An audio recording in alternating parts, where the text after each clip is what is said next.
고설하였으므로 세계라고 말한다. 수보리여 그대 생각은 어떠한가. 32가지 신체적 특징을 가지고 열애라고 볼 수 있는가. 없습니다. 세존이시여 32가지. 지금 듣고 계시는 이 금강경은요, 대한불교 조계종에서 새롭게 제정 공포하고 지금 우리가 공부하고 있는 이 교재에 실려있는 한글 표준 금강경을 지금 독경하는 내용을 배경음악으로 이렇게 올려놓고 여러분 만나 뵙고 있습니다.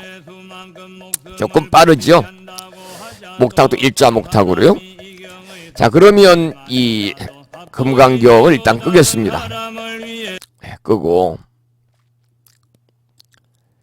지난 시간에 19조까지 했습니다. 19조. 그 19조 중간에 보시면 기수급 고도구원부터 이제 오늘 하게 되는데요. 이제 지난 시간에 그 가장 첫 구절 우리가 공부했어요. 물론 이제 이 법회 인유분이다. 그래서 법회가 이렇게 이루어지는 인연에 관해서 제1장이라고도 하고 제1분이라고도 합니다만 제1장을 공부를 했습니다. 제1분을 법회 인유분 원문을 한자를 설명해 드리면서 우리말로 이렇게 풀어서 말씀을 드리고 또 우리말로 되어 있는 한글 금강경을 함께 읽었습니다. 지난 시간에 우리가 공부한 내용은 이와 같이 나는 들었습니다. 어느 때 부처님께서 거룩한 비구 1250명과 함께 사이국 기수국 고도원에 계셨습니다. 그래 지난 시간에 여시아문이라든지 비구 1250명에 관해서 함께 우리가 공부를 했죠. 오늘은 이제 그 뒤에 나오는 사이국 기수국 고도원에 대해서 공부합니다. 기수국 고도원 그 내용을 한번 보시죠. 자세히 설명이 되어 있으니까요. 제가 한번 읽어보겠습니다. 사이국의 바사닉 왕에게 한 신하가 있었다. 수다타라고 하는 사람이었는데 며느리를 맞이하기 위하여 몸소 왕사성에 가 산단나사 장자의 집에 머물게 되었다.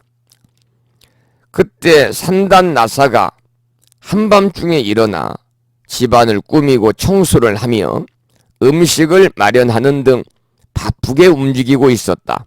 이에 수다타 장자가 물었다. 수다타가 물었다. 장자님,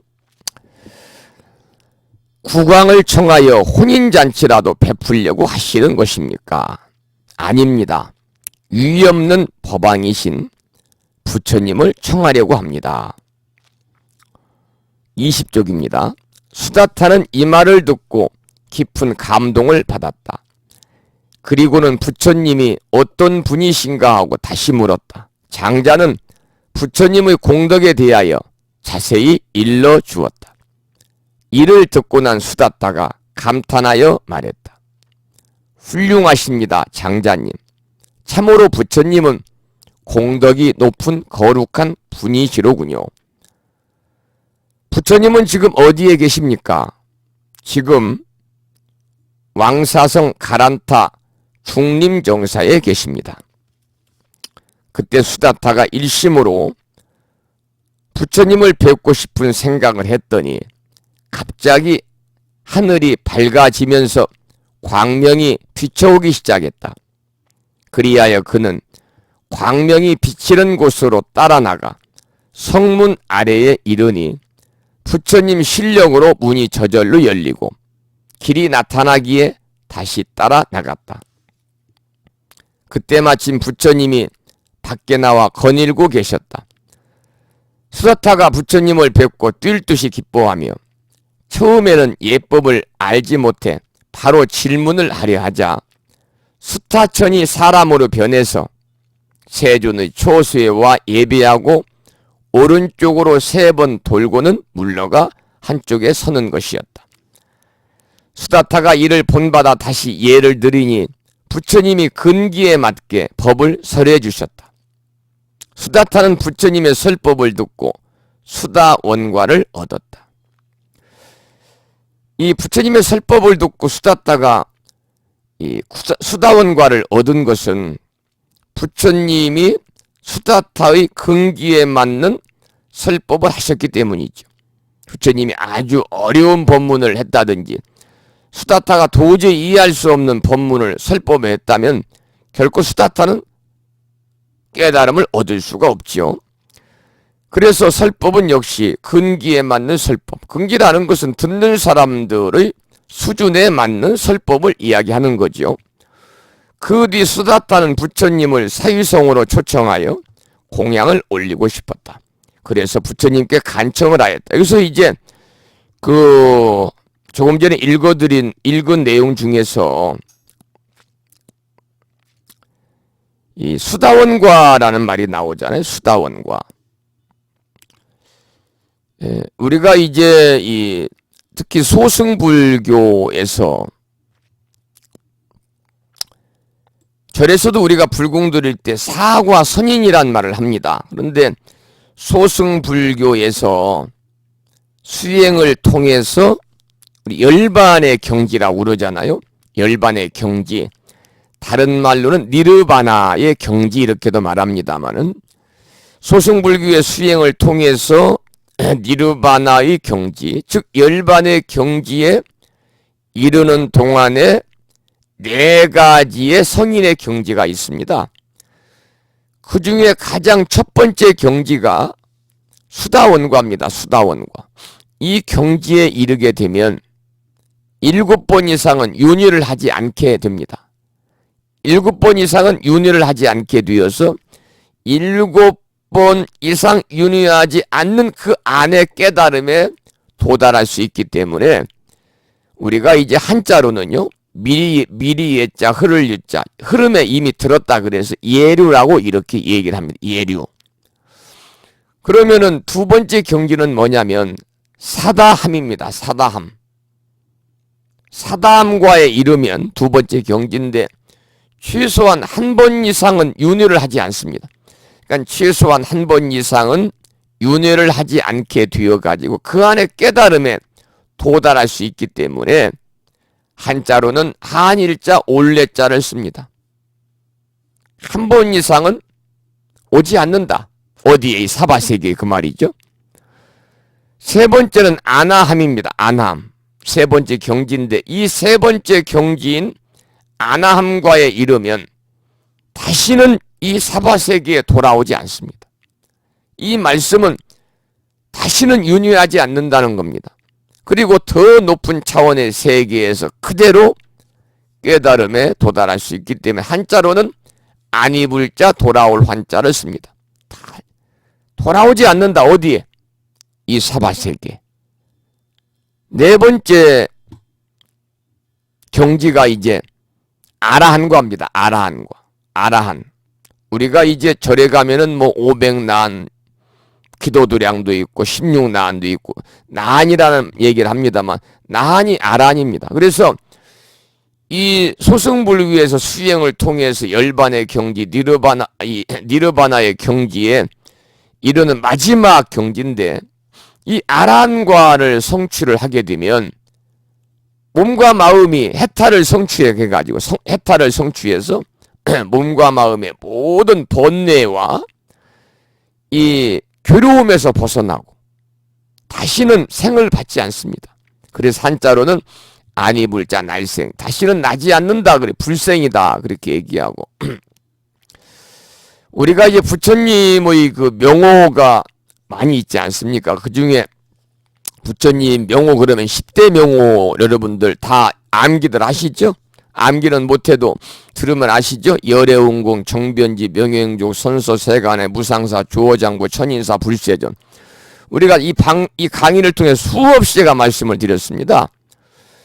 이 오프라인 방 공부할 때는 진여행 법우님이 가장 빨리 외우시더라고요. 그런데 이 석가모니 부처님 열애 10호 중에서 열애 응공 두 번째 나오는 부처님의 명호가 응공이거든요. 그래서 이 아라한이 바로 응공입니다. 그래서 부처님도 아라한이었기 때문에 10가지 명호 가운데 두 번째가 응공이 나오는 거예요.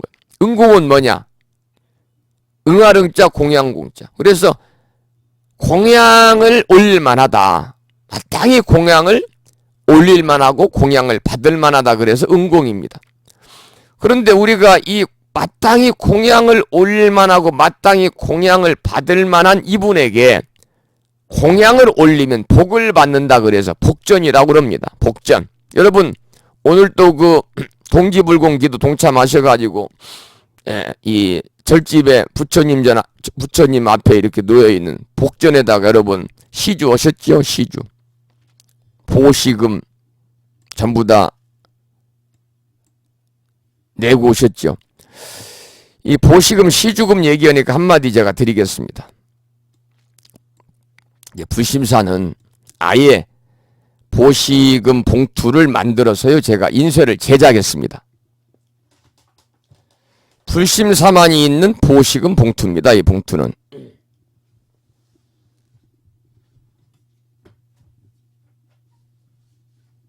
제가 이 봉투를 요즘에 새로 나오는 신권, 이제 국권은 없어요. 거의 보기도 힘들고 뭐 유통이 안 되니까요. 이 지폐가 딱 들어갈 그 작은 사이즈로, 그래서 부처님 감사합니다 이렇게 큰 글씨로 쓰고 거기에 목탁과 이제 이 합장주를 다 이미지를 그려놓고요. 이렇게 써놨습니다. 보시 바람일은 복을 짓는 일이요. 삼독을 끊고 지혜를 밝혀 깨달음으로 가는 수행의 길이다. 보시 바람일은 복을 짓는 일이요. 탐진치 삼독을 끊고 지혜를 밝혀서 깨달음으로 가는 수행의 길이다. 그리고 불명, 또 이름, 연락처, 그리고 이제 무짱불귀다, 불심사 이렇게 써놨습니다만, 이 말씀을 드리는 것은 여러분 절에 가서 단돈 1,000원을 시주하더라도요 절대 지갑에서 꺼내서 그냥 복자남에 넣는다든지 아니면 호주머니에서 꺼내가지고 꾸깃꾸깃 놨는 그냥 펴서 넣는다든지 그렇게 하지 말고, 돈에 보시금에 많고 적음이 중요한 게 아니고 우리가 나눈다고 하는 것은요 가진 만큼 나누는 것이 가장 현명한 겁니다. 그분이 지혜로운 겁니다. 본인은 살기가 힘든데 스님 체면 때문에 또 도반들 뭐 체면 때문에 체면 생각하다가요 나중에 힘들어집니다. 그래서 이 부처님 전에 뿐만이 아니라 우리가 이제 연말이고 또 이제 주변에서는 우리가 나눔 행사도 많이 있고 또 기부하는 그 이 행사라든 이런 행사를 많이 합니다만 자기 역량껏 해야 된다. 자기 역량껏 자기가 가진 만큼 나누고 아는 만큼 전하고 육체적으로 자기가 힘이 닿는 만큼 울력을 통해서 함께 나누는 거예요. 오늘 아침 방송도 말씀을 드렸습니다만 이번 그 해마다 그 이 동지 때가 되면은 이 팥죽을 가장 많이 이렇게 준비하는 절이, 부산에 계시는 우리 법부님들 삼광사 다니는 분이 계시니 모르겠습니다만 대한민국 천태종 소속의 사찰입니다. 저는 한 번도 삼광사를 가보진 않았고 이렇게 언론을 통해서만 봤습니다만 굉장히 사찰이 커다랗고 규모가 큰데, 삼광사에서 이번에 3만 명이 먹을 수 있는 이 동지날 3만 명의 나눔의 동지 때 3만 명에게 팥죽을 나눔의 행사를 할 수 있도록 그렇게 많이 준비를 한다고 그러잖아요. 그러면 수백 명이 거기에 달라붙어서 며칠 동안 일을 해야 됩니다. 쌀을 싣고 또 팥을 삶아서 팥물을 만들고 쌀을 또 이렇게 방앗간에서 빵구다가 또 새알심을 만들고 또 솥을 수백 개 걸어놓고 야유해서 이렇게 이제 가스불로 미리 끓이면 다 불어 터지니까 시간에 맞춰서 팥죽을 써야 되고 수백 명이 달라붙지 않겠습니까? 제 생각은 한 1,000명은 동원이 될 것이다 그런 생각을 합니다. 원체 이제 큰 절이니까 신도들이 뭐 수십만 명 이래니까요. 거기에서 울력을 하잖아요. 그러면 자기가 건강한 사람이 가서 해야 되니까 몸이 건강하지 않은 사람은 마음만 있지 가서 할 수가 없잖아요. 그러니까 가진 만큼 나누고 아는 만큼 전하고 자기 육체적으로 힘이 닿는 만큼 울력을 통해서 나누는 것이 가장 지혜로운 것, 현명한 것이다. 그래서 방금도 제가 이 복전 얘기하면서 복전함 얘기하면서 지금 이 복전하면은 보시금 얘기하고 있습니다만은 꼭 제가 부탁을 드리는데 여러분 어느 절에 가더라도 마찬가지예요. 어느 절에 가더라도 깨끗한 봉투에 돈의 많고 적음을 떠나 찬돈 500원을 시주하더라도 봉투에 넣어서 여러분이 정말 맑은 마음, 깨끗한 마음, 그런 마음으로 깨끗한 봉투에 넣어서 복전함에다가 시주하십시오. 이게 습관이 돼야 되거든요. 습관이. 그런데 불심사는 오늘 또 이제 이 불공 끝나고 제가 혼자 있으니 어떻습니까? 뭐 큰절 같은 경우는 종무소 직원들이 와가지고 복전함 열어서 열쇠를 열어서 가지고 가서 또 혼자 이렇게 카운터를 세면은 또 나중에 문제가 생기니까 몇 사람이 이렇게 보는 가운데 복전함을 다 수거해가지고 그 자리에서 이제 돈을 헤아리고 또 결산을 보지 않습니까? 그런데 불심사는 저 혼자라서 이렇게 복전함을 열어서 봤더니 뭐 많은 분은 안 왔습니다만 그 노부살림들인데도 한 분도 돈을 그냥 넣은 분이 없어요. 전부 하얀 봉투에다가 담아서 시주를 했고 또 이제 몇 분은 불심사에 비치되어 있는 불심사 보시금 통장에다가 이렇게 시주를 해서 돈의 많고 적음을 떠나서 굉장히 제가 평소에 강조했던 말씀이기 때문에 제가 부탁했던 말씀, 제가 실천을 하는 모습을 보고서 굉장히 흐뭇한 생각을 했습니다. 이제 이 얘기가 중요한 게 아니라 복전 얘기하다 복전함 얘기였습니다만 이 공양을 올리면 복을 받을 수 있는 복전은요, 복전은 어떤 게 공양을 올릴 때 복을 받느냐? 스님들이 스님답게 수행하는 분. 스님이 욕심이 하늘을 찌른다든지, 스님이 불자들의 보시음을 가지고 쌀데기 없는 일을 한다든지, 이런 것이 아니고 스님이 정말 올바른 가치관을 가지고 승려로서의 그러한 유의를 지키면서 부처님의 가르침을 전하고 불자들을 위해서 기도 정진하고 축원하고 이러한 스님들, 그리고 그 불자들의 시주금을 가지고 사찰의 불사라든지 또는 그 이웃에 효양한다든지 또는 내지는 이 부처님들이랑 갖고 나가고 부처님 말씀을 전하는 일에 유용하게 쓰는 바로 그런 분들이 바로 복전이다 그 말입니다. 복전. 여러분들이 시주를 해도 복전에 복을 받을 수 있는 복전에 해야 된다. 아무데나 가서 해서는 안 된다. 그런 말씀을 드리고 싶어요. 자, 그래서 이제 이 수행을 통해서 니르바나 열반의 경지에 이르는 동안에 4가지 성인의 경지가 있다고 그랬는데 우리가 이제 절에 가서 불공 드릴 때도 우리가 나옵니다. 그래서 사과선이 나오잖아요. 사과, 수다원, 사담, 아남, 아란. 여기에 관해서 여기 지금 수다타 장자가 부처님이 근기에 맞게 법을 설해 주니까 그 설법을 듣고 수다원과를 얻었다는 말이 나와서 수다원과를 설명을 드리면서 수다원, 사담, 아남, 아란 수행을 통해서 니르바나 열반의 경지 이르는 4가지 수행의 경지 사과 선인에 관해서 말씀을 올리면서 이 아란이 복전이라는 말씀을 드리면서 복을 받을 수 있는 복전에다가 여러분 시주하세요. 그런 말씀을 드렸습니다. 자, 그 다음에 20쪽 그 뒤를 읽어보죠. 수다타는 부처님의 설법을 듣고 수다원과를 얻었다. 그 뒤 수다타는 부처님을 사위성으로 초청하여 공양을 올리고 싶었다. 그래서 부처님께 간청을 하였다. 원하옵건대 저희를 위하여 사위성에 오셔서 저희 공양을 받아 주십시오. 부처님께서 물으셨다.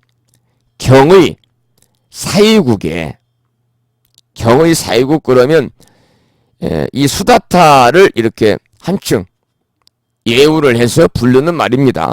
경의 사위국에 내가 머무를 정사가 있겠습니까? 정사라고 하는 것은 우리나라 사찰들도 이제 무슨 정사 그래서 와우 정사 등등 정사라는 그 이름을 붙이는 절들이 많이 있습니다만 이 정사는 불도를 닦는 스님이 있는 집입니다. 그래서 몸과 마음, 정신을 수양하는 곳이기 때문에 이 부처님의 가르침을 닦는 스님이 기거하는 집을 가리켜서 정사다 그럽니다. 정미할 정자에다가 집사자를 쓰니까요. 경의 사유국에 내가 머무를 정사가 있겠습니까? 그러자 수다타가 부처님께 대답하기를 오실 수만 있다면 반드시 마련하겠습니다. 수다타는 21쪽입니다. 수다타는 거듭 말하며 부처님께 청을 올렸다. 그러자 부처님은 그 청을 수락하시고 수다타가 사유국으로 돌아갈 때 사리부를 시켜서 수다타를 따라가 정사를 짓는 의식을 가르쳐 주게 하였다. 수다타 장자가 절을 지을 터를 물색하다가 마침 기타 태자의 원림 안에 좋은 터가 있어 이를 사고자 했다. 그런데 주인인 기타 태자는 땅을 팔지 않겠다고 하였다. 만약 땅을 사려면 땅 위를 모두 깔 수 있을 만큼의 금을 주면 팔겠다고 했다. 이는 팔지 않겠다는 뜻을 강조한 것이다.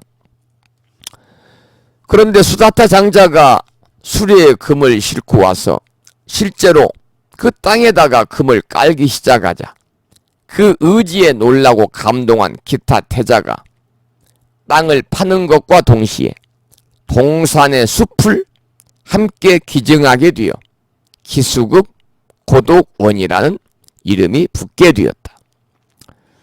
정사를 다 지은 후에 수다타는 향로를 받들고 왕사성을 향하여 멀리서 이렇게 말하였다. 정사가 이미 마련되었습니다.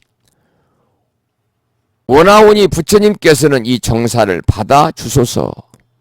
부처님은 이때 이미 수다타의 마음을 아시고 곧 대중과 함께 왕사성을 출발하여 마치 장사가 팔을 굽히는 사이에 수다타가 바친 정사에 도착하였다.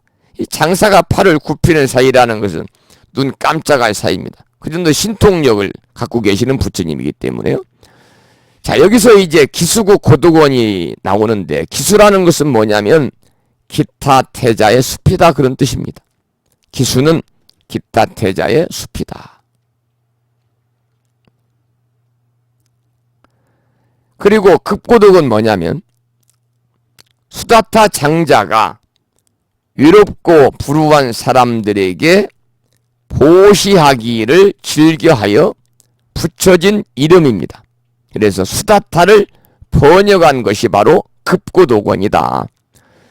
수다타 장자는 이렇게 이제 지금으로 말하면 아주 기부를 많이 하는 재능 기부를 많이 하는 그러한 제가불자 우바세였습니다. 그 당시 고살라국의 왕인 파사닉 왕의 신하이기도 했던 이 수다타 장자가 일찍이 남쪽에 있는 마갈타국에서 부처님께 귀의를 해가지고 부처님 당시 불교 교단에 가장 많은 시주를 한 사람이 바로 가장 많이 시주한 우바세 제가불자 중에 남자 신도가 누구냐? 수다타입니다. 수다타. 바로 급고독원입니다. 급고독원. 그래서 이렇게 기타 태자의 숲이라는 뜻과 수다타 장자 이름을 붙여가지고 기수 급고독원이다. 기수 급고독원이다. 이렇게 부르고 있습니다. 바로 기원정사입니다. 기원정사. 한 장을 넘겨 22쪽을 보겠습니다. 파사닉 왕 역시 부처님과 인연이 깊었던 왕이다. 능엄경에는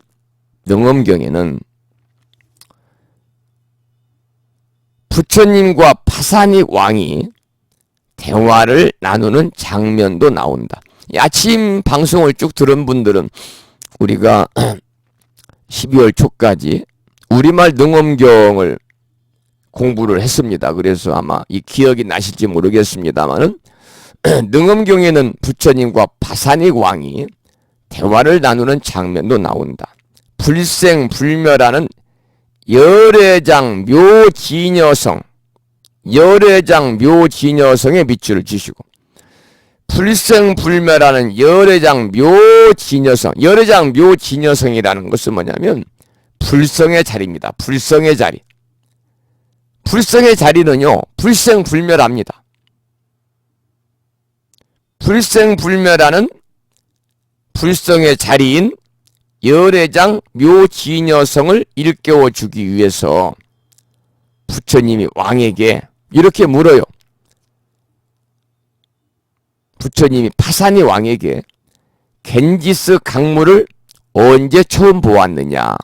능엄경에 나오는 얘기입니다. 이렇게 묻자 왕은, 파산이 왕은 3살 때 어머니가 기파천 사당에 아들의 명을 길게 해달라고 빌러 갔을 때 처음 강을 보고 그 뒤 나이가 들면서 자주 강을 보았다고 대답한다. 당시 왕의 나이가 62이었는데 일설에는 부처님과 동갑이었다고 하기도 한다. 파산이 왕을 얘기하는 겁니다. 부처님은 어려서 보던 강이나 늙어서 보는 강의 보는 것은 똑같다고 하면서, 그렇죠. 어려서 보던 강이나 늙어서 보던 강은 똑같지. 그러면서 이 보는 성품이 바로 불생불멸하는 열애장 묘지녀성이라고 알려준다. 그러니까 우리가 이 보는 성품이 바로 뭐냐? 불생불멸하는 불성의 자리다, 그 말이죠. 기원정사에는 본래 중앙에 부처님이 거처하는 전당이 있고 주위로 강당과 경행당이 있었으며 작은 방이 80개, 방이 63개, 그 이외에 식당, 화장실, 욕실, 간병실 등 필요한 시설들이 다 갖추어진 구조로 절 모습이 매우 웅장하고 아름다웠다고 한다. 굉장히 규모가 크지 않습니까? 작은 승방이 80개, 대방이 63개, 공양간, 해우소, 욕실, 간병실까지. 지금도 성지순례 때 들러보면 광활한 터에 벽돌로 쌓여있는 유적이 있고 대중이 사용했던 유물도 남아있다. 저는 인도의 성지순례를 가보지 않았기 때문에요. 실제 제가 보고 왔으면 참 더욱더 생생하게 설명을 드리겠습니다만 제가 인도 성지순례를 가보지 않아서 생생한 그러한 내용을 설명드릴 수가 없네요. 대중이 사용했던 우물도 남아있다. 현재 인도의 우타르 프라데시 주의 남쪽에 위치한 사헤트에 있다, 이렇게 되어 있네요. 기원정사가 있었던 위치를 얘기하는 거. 지금은 이제 전부 다 훼손돼 가지고 절터만 남아 있는 거죠. 절이 원래는 7층이었다는 설도 있고, 처음 절을 지을 때 공사 감독을 부처님의 제자 중에서 사리불이 했다는 말도 있다. 부처님 열반 후에 이 절이 쇠퇴하기 시작해서 5세기 초와 7세기 중엽에 중국의 법현 스님과 현장 스님이 인도를 순례할 무렵에는 이미 폐허가 되었다고 법현전과 대당 서역기에 기록되어 있다. 현존하는 그러한 절은 아닙니다. 기원정사가 다 이미 폐사가 됐습니다. 그래서 절터만 남아있고, 거기에 이제 그 당시 있었던 유물들이, 유적이 좀 남아있는 것 같습니다. 수다타 장자는 자선사업가였는데 부처님이 그를 위해 보시하는 법을 설명한 수달경이라는 경전도 있다. 수달경. 이 수달경이라는 이 부처님이 수다타 장자를 위해서 보시하는 법을 설명한 경전이 수달경입니다. 수달경인데 이 수달경은 안보 경전에서 자바암경 16권 435번에 나옵니다. 수달경은요.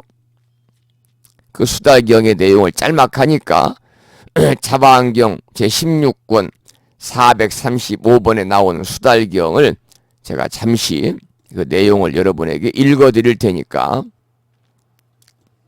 귀를 잘 기울이시고 한번 들어보시기 바랍니다. 지금 밖에서 내리는 빗소리가요. 헤드폰을 쓰고 있습니다만 아주 심하게 들릴 정도로 비가 그냥 굉장히 많이 퍼붓고 있네요. 자바암경 제16권 435번 수달경을 읽어드리겠습니다. 이와 같이 나는 들었다. 어느 때 부처님께서 사위국 기수급 고두권에 계셨다. 그때 수달 장자가 부처님 계신 곳에 나아가 부처님의 발에 머리를 조아려 예를 올리고 한쪽에 앉아 부처님께 아뢰었다. 세존이시여, 이 네 가지 성스러운 진리는 점차로 빈틈없고 한결같게 됩니까? 단번에 빈틈없고 한결같게 됩니까? 부처님께서 장자에게 말씀하셨다. 이 네 가지 성스러운 진리는 고진멸도입니다. 고성제, 집성제, 멸성제, 도성제를 얘기합니다. 다 공부했죠? 이 네 가지 성스러운 진리는 점차로 빈틈없고 한결같게 되는 것이지 단번에 빈틈없고 한결같이 되는 것은 아니니라. 부처님께서 장자에게 말씀하셨다. 만일 어떤 사람이 괴로움에 대한 성스러운 진리에 대해서는 아직 빈틈없고 한결같이 못하지만은 저 괴로움의 발생에 대한 성스러운 진리, 괴로움의 소멸에 대한 성스러운 진리, 괴로움의 소멸에 이르는 길에 대한 성스러운 진리에 대해서는 빈틈없고 한결같다고 말한다면 그 말은 옳지 않느니라. 왜냐하면 만일 괴로움에 대한 성스러운 진리에 대하여 빈틈없고 한결같지 못하면서 괴로움의 발생에 대한 성스러운 진리, 괴로움의 소멸에 대한 성스러운 진리, 괴로움의 소멸에 이르는 길에 대한 성스러운 진리에 대해 빈틈없고 한결같고자 한다면 그건 있을 수 없는 일이기 때문이니라. 마치 어떤 사람이 가는 나뭇잎 2개를 모아 붙여 그릇을 만들어 물을 담아가려 한다면 그건 있을 수 없는 일인 것과 같나니 그와 같이 괴로움에 대한 성스러운 진리에 대하여 빈틈없고 한결같지 못하면서 괴로움의 발생에 대한 성스러운 진리, 괴로움의 소멸에 대한 성스러운 진리, 괴로움의 소멸에 이르는 길에 대한 성스러운 진리에 빈틈없고 한결같고자 한다면 그건 있을 수 없는 일이니라. 비유하면 어떤 사람이 연잎을 따서 모아 붙여 그릇을 만들고 거기에 물을 담아 가려고 한다면 그것은 있을 수 있는 일인 경우와 같다. 그와 같이 장자야, 괴로움에 대한 성스러운 진리에 대하여 빈틈없고 한결같은 다음에 괴로움의 발생에 대한 성스러운 진리, 괴로움의 소멸에 대한 성스러운 진리, 괴로움의 소멸에 이르는 길에 대한 성스러운 진리에 빈틈없고 한결같고자 한다면 그것은 있을 수 있는 일이니라. 그러므로 장자야, 4가지 성스러운 진리에 대하여 아직 빈틈없고 한결같지 못하다면 마땅히 힘써 방편을 쓰고 왕성한 의욕을 일으켜 빈틈없는 한결같음을 배워야 하느니라. 부처님께서 이 경을 말씀하시자 모든 비구들은 부처님의 말씀을 기뻐하며 받들어 행하였다. 자바암경 나오는 수달경의 내용을 잠시 읽어드렸습니다. 자, 그 다음에 23쪽 가장 위쪽을 보시죠. 또 옥야경이라는 경전도 있어서 옥야경, 이 옥야경, 옥야입니다. 옥야경입니다. 이 경전은 여성의 처신과 그리고 부녀자의 덕에 관한, 부덕에 관한 설법이 있다. 옥야라는 여성이 바로 수다타 장자의 며느리로 나온다. 옥야는 미모를 가진 여성이었으나 예의 범절이 없는 그러한 부덕한 여성이었다. 수다타 장자가 며느리의 이러한 점을 걱정하다가 부처님께 말씀드려 며느리를 교화할 방법이 없겠습니까? 하고 묻자 어느 날 부처님이 수다타 장자의 집을 방문하여 며느리 옥야의 방에 들어간다. 부처님이 오시는 것을 알고도 나와 인사를 하지 않고 방에 누워있던 옥야는 부처님이 방으로 오자 벌떡 일어나 부처님 앞에 무릎을 꿇고 앉는다. 이때 부처님께서 부드러운 음성으로 옥야에게 여성의 처신법과 부덕에 대하여 여러 가지 말씀을 해준 경이 바로 옥야경이다. 특히 옥야경은 이 시간 함께하고 계신 우리 법부님 중에서 우바이 여성불자 보살님들이 잘 들어야 됩니다. 옥야경을 잠시 설명을 드리겠습니다. 옥야경. 이 옥야경은요, 서가모니 부처님에게 지금 공부하는 내용이죠.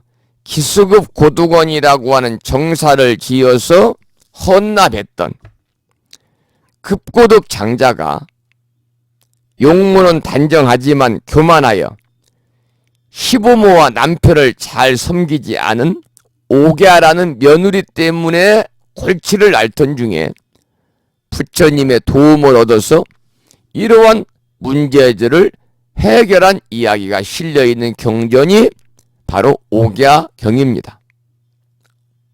불설 옥야경이죠.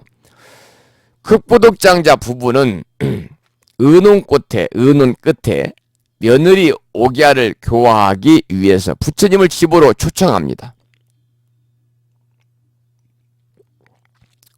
부처님이 급고득 장자의 집에 이르시자 모든 식구들이 나와서 영접을 하는데 며느리 옥야가 나오질 않아요. 이에 부처님은 신통력으로 집 안팎을 환하게 비추었고 그제서야 옥야가 허둥지둥 달려나와서 부처님께 용서를 구합니다.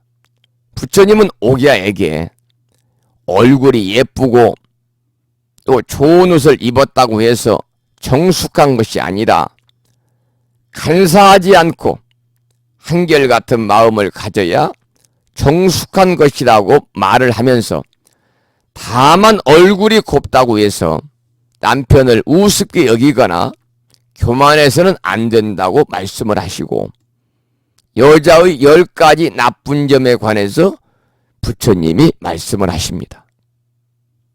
여자의 10가지 나쁜 점. 첫째는 태어날 때 부모가 기뻐하지 않는 것. 둘째는 키우는 재미가 없는 것. 셋째는 겁이 많은 것. 넷째는 부모가 시집 보낼 걱정을 하게 되는 것. 다섯째는 부모 곁을 떠나는 것.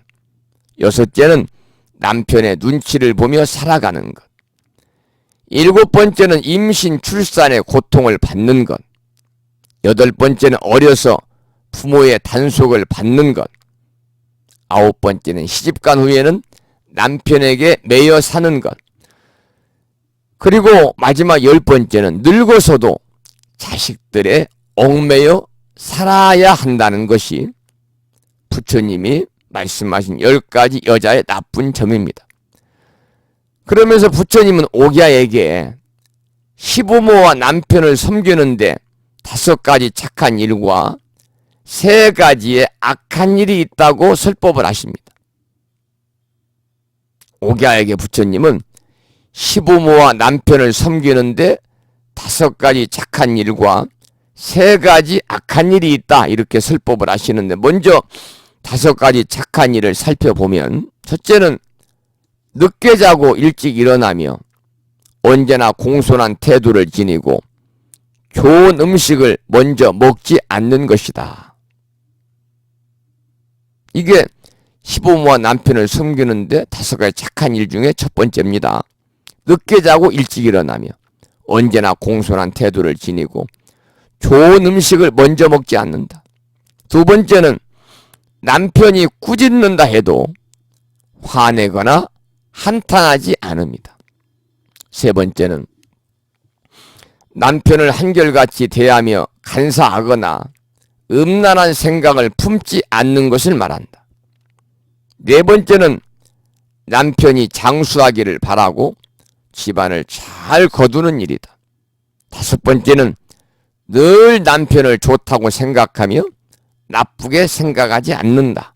이것이 바로 부처님이 오기야에게 설하신 시부모와 남편을 섬기는데 5가지 착한 일이고, 그 다음 시부모와 남편을 섬기는데 3가지 악한 일이 뭐냐면, 경전에서는 이렇게 쓰여 있습니다.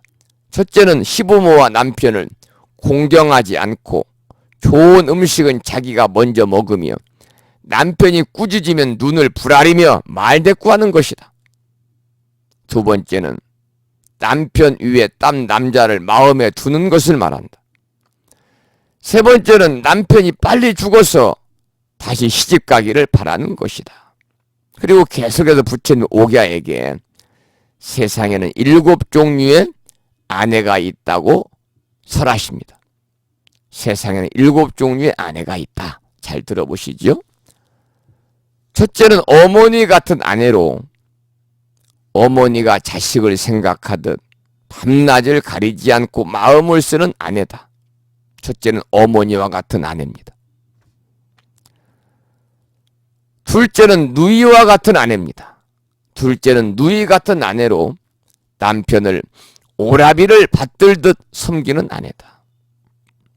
셋째는 친구와 같은 아내입니다. 남편을 사랑하는 생각이 지극해서 어떤 비밀스러운 일도 서로 알리고 서로의 잘못은 충고하고 좋은 일은 칭찬을 아끼지 않으며 서로 아껴주는 착한 복과 같은 아내를 말합니다. 4번째는 며느리 같은 아내입니다.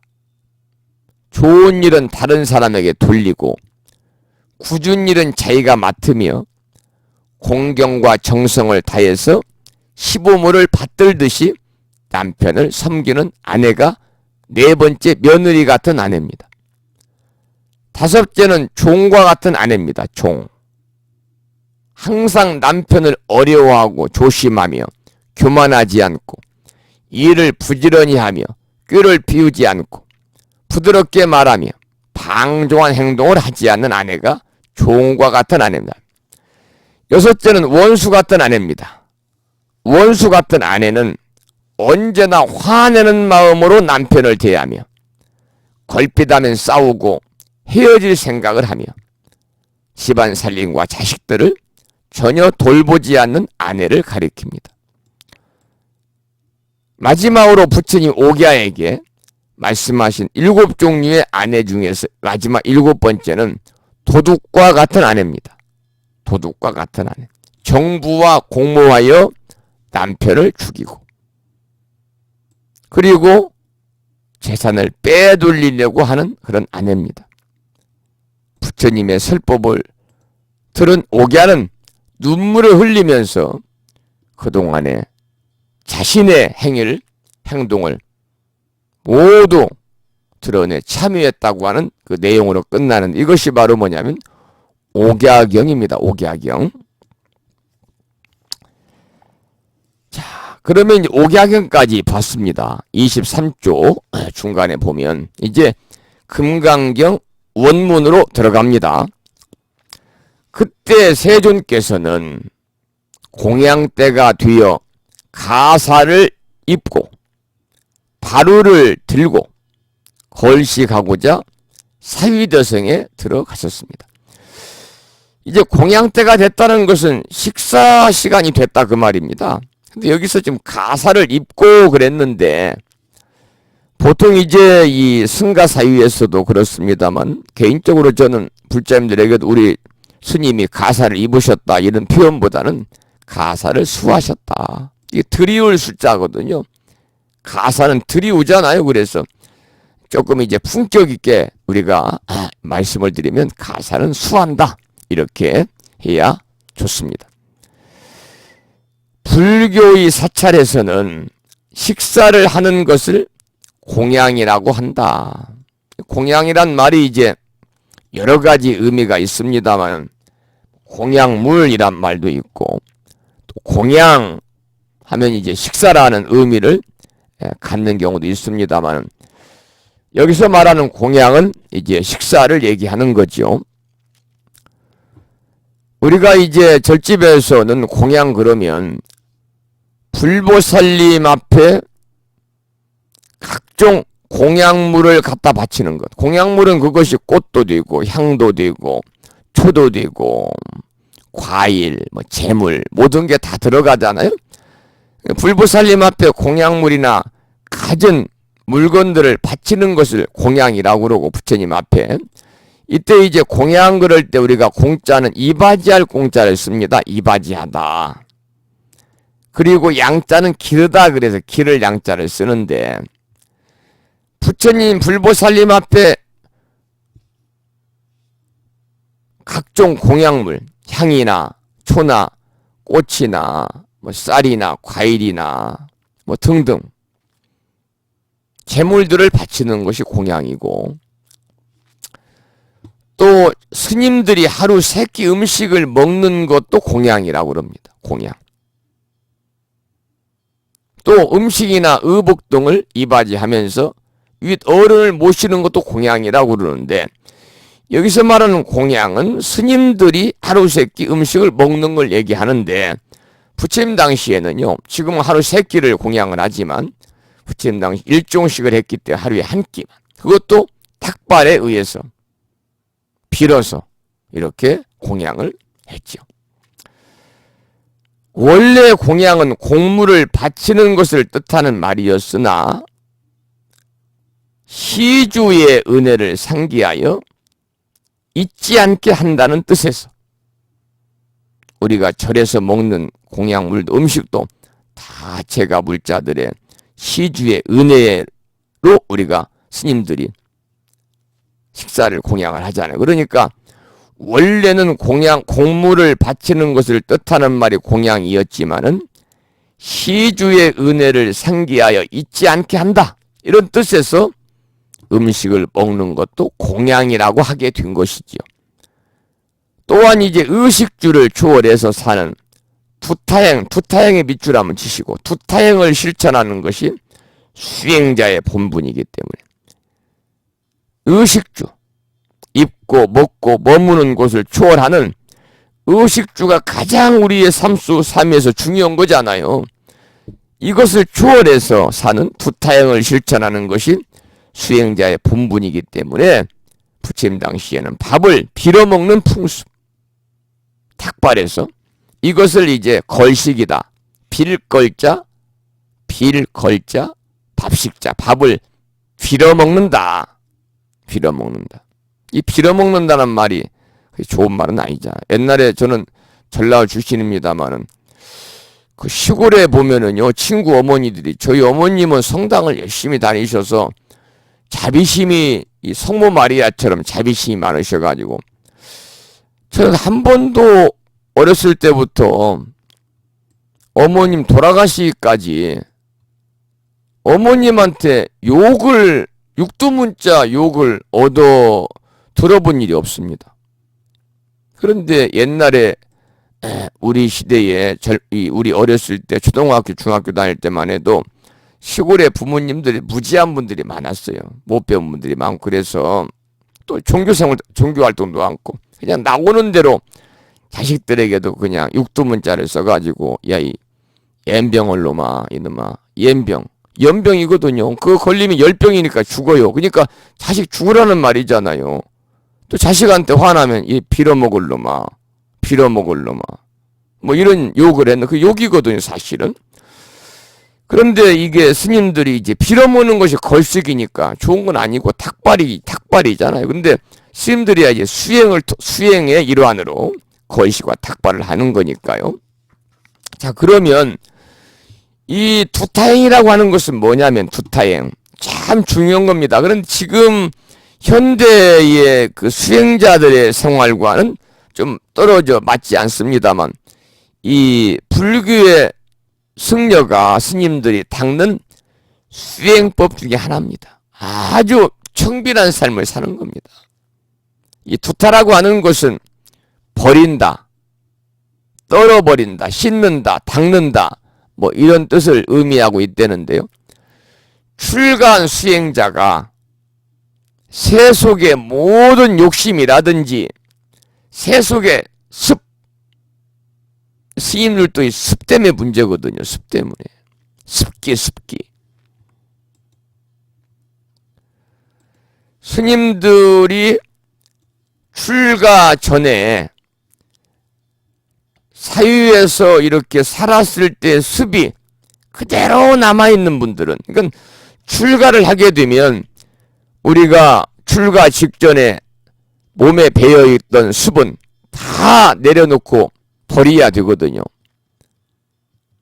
그게 우리가 습기 그러면 형성된 버릇이거든요.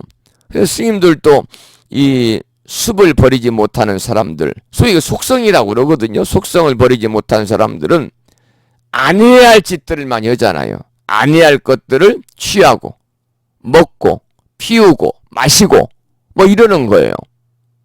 음주를 하고 가물을 하고 육고기를 먹고 살아있는 생선을 회를 먹고 등등 이런 거예요. 그러니까 출가 수행자가 세속의 모든 욕심이나 속성, 모든 출가 전에 습을 다 떨쳐버리고 몸과 마음을 깨끗이 닦으면서 우리가 고행이라는 것은 뭡니까?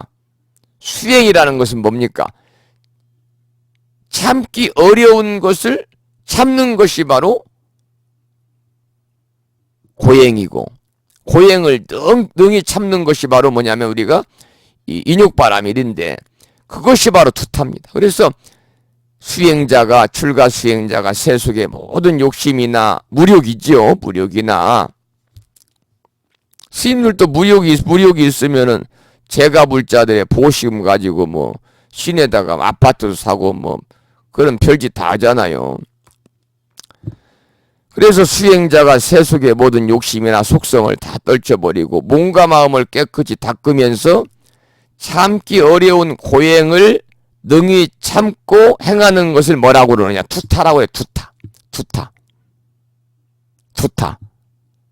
한자로는 고행자라고도 합니다만 우리나라에서는 이걸 두타행을 실천으로 옮기는 수행자를 두타행자라고 그래요.